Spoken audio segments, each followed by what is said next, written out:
Welcome to the deep dive. We sort through the noise, the sources, to give you the real core of the story. Today we have a story for you. Seriously, it feels like something straight out of a horror movie.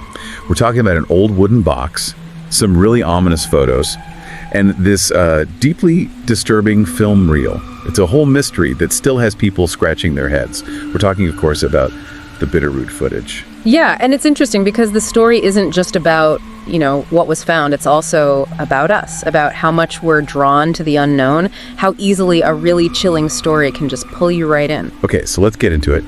Picture this. New York, 2012. You've got a college student, Chad Logan. He's doing something totally normal, just scrolling Craigslist for cheap furniture for his new place. Finds a table, looks promising, goes to a garage sale. Seems simple enough, right? Right, totally mundane, which honestly is often how these really strange stories start. Gives it that layer of authenticity, almost. Exactly. And this is where things take a turn. The seller, maybe being generous, maybe something else, throws in a few extra items for free with the table.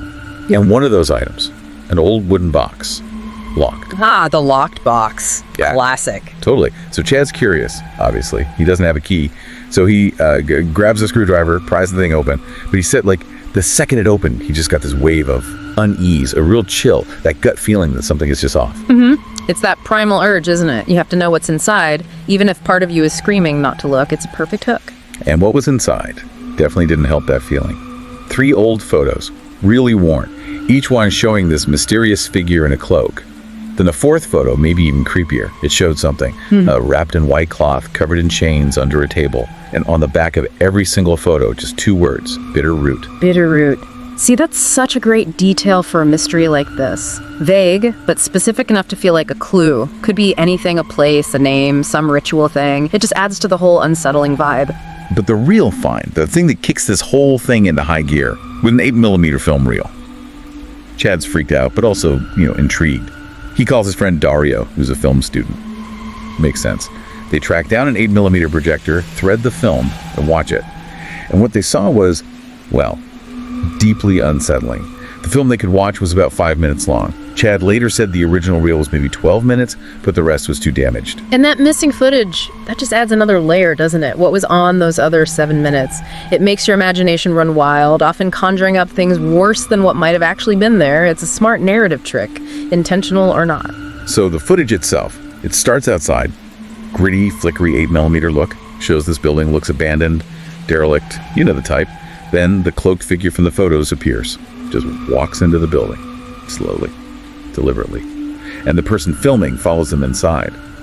Seems like the figure doesn't notice, or maybe doesn't care. Creates this immediate tension, like you're spying on something forbidden. Yeah, that's straight out of the found footage playbook. The shaky cam, the unseen observer following someone into danger. It puts you, the viewer, right there in the moment. Very effective. And inside, it gets weirder. Over the next few minutes, you see the cloaked man sitting at a table. Underneath it, that chained up thing from the photo still wrapped in white cloth. Then the cloaked figure starts hitting it with a cane. It's the thing. It twitches. Yeah. The implication is clear.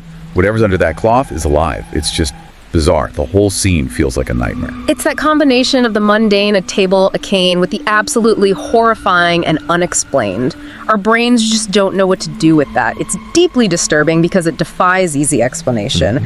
More effective than just showing gore sometimes. And then it gets even stranger. The camera person doesn't just stay focused on the man and the twitching thing. They start exploring the building a bit. And they find, what looks like some kind of incubator. And inside, it seems like there's an infant. It's quick.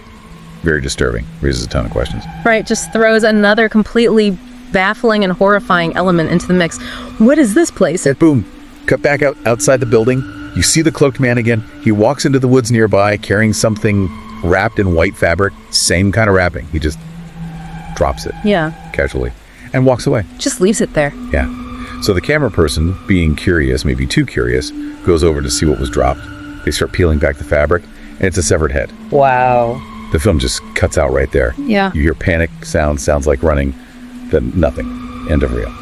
That's designed for maximum shock, obviously. The slow approach, the reveal, the abrupt ending, it hits you hard and leaves you hanging, feeling that panic. And a severed head. It's universally horrific, hits a primal fear button, it's raw, feels terrifyingly real in that found footage context. So Chad sees this, and understandably, he doesn't know what to do. But he doesn't just, bury the box again. He goes public, creates a YouTube page, puts up a website, shares the photos, the story, eventually the film.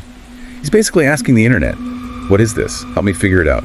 And that is where the story shifts, isn't it? From a personal, creepy discovery to a public event. The immediate jump online, the plea for answers. It really follows the pattern of how these things often go viral, whether it's genuine or, designed to look genuine. Right, and looking at it objectively now, years later, there are things that make you pause, make you wonder if it's too neat, too well crafted, like the editing of the footage itself. Those cuts, the reveals, they feel deliberate. Exactly. And the whole, is it real 8mm question comes up. It could be. People still shoot on film. But it's also incredibly easy now to fake that look.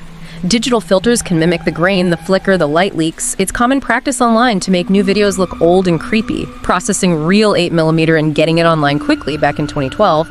Possible, but maybe less likely than just using a filter for something meant to spread fast. That's a fair point. Digital manipulation is sophisticated. But what about Chad's actions? The presentation. Well, that's telling too. The YouTube channel, created literally the day before he posted the first video about the box. And that first video wasn't just the raw footage. It used text, music, clips. It felt very produced, almost like a trailer designed to hook people immediately. And he didn't release everything at once. No, definitely not. It was staggered. First the story and some hints. Then weeks later the photos. Then finally, after lots of buzz and speculation, the actual 5-minute film that builds anticipation. It's classic marketing, especially found footage marketing. And then there's the fact he explicitly said in a video description, this isn't a PR stunt or viral marketing. Which always makes you wonder. Exactly. Why say it if it wasn't even a possibility people were considering? It often has the opposite effect, raises more suspicion. It really does echo the Blair Witch Project, doesn't it? Back in '99, they built that whole mythology online, fake website, fake missing posters, diary entries, fooled tons of people into thinking it was real before the movie even came out. This slow reveal, the attempt at authenticity, it feels very similar in strategy. It's a proven formula for that genre. Yeah. If you can make people believe, even for a second, that it might be real, the horror is amplified tenfold. Which leads to the big question. Was there even a Chad? Or a Dario? Could they just be characters, actors maybe, or just names made up by whoever created the footage, part of the fiction used to sell the story? It's definitely possible, but here's the biggest wrinkle in the whole viral marketing theory. This all happened back in 2012. Usually with these things, eventually a movie comes out or a game or something, and they say, yeah, that was us.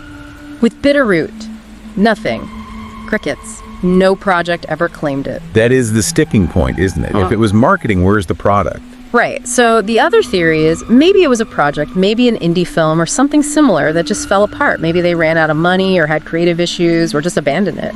The footage got leaked or released anyway, but the final product never materialized. That could explain the professional look, but the lack of a payoff. So we're left with these nagging questions. What was on the rest of that film? Those missing 7 minutes, could they have explained everything?